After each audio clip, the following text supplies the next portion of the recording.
Good morning. Yan itong sili nga pwede nagbunga oh. Kita ninyo. Namungingi ang bunga. Dagko. Pwede naghana.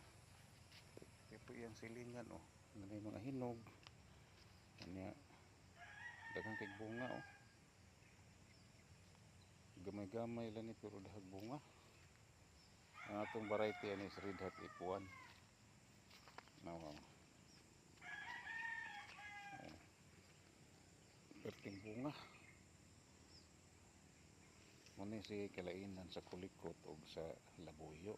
Ang labuyo, ang iyang bunga patindog. Samtang ang kulikot, paubos. Patindahan nagbunga. Oh. Ihinog ang dako tayo. So muna siya ang Red Hot F1.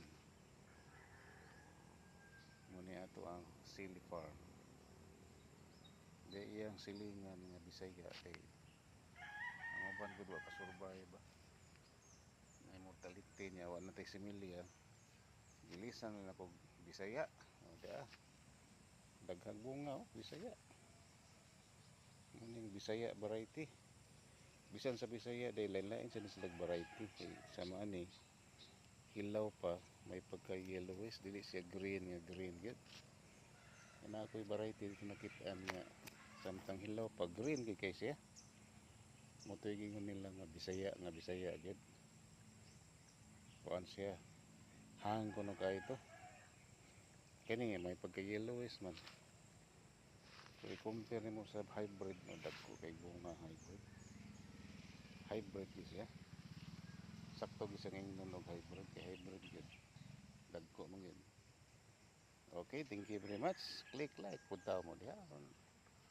Update mo sa ato ang Sili Farm para taon is mga retiree. May yung taon makakwarta ning retiree inyong igala. Ngani ana taon nang kinabuhi sa umahan. Okay, bye-bye.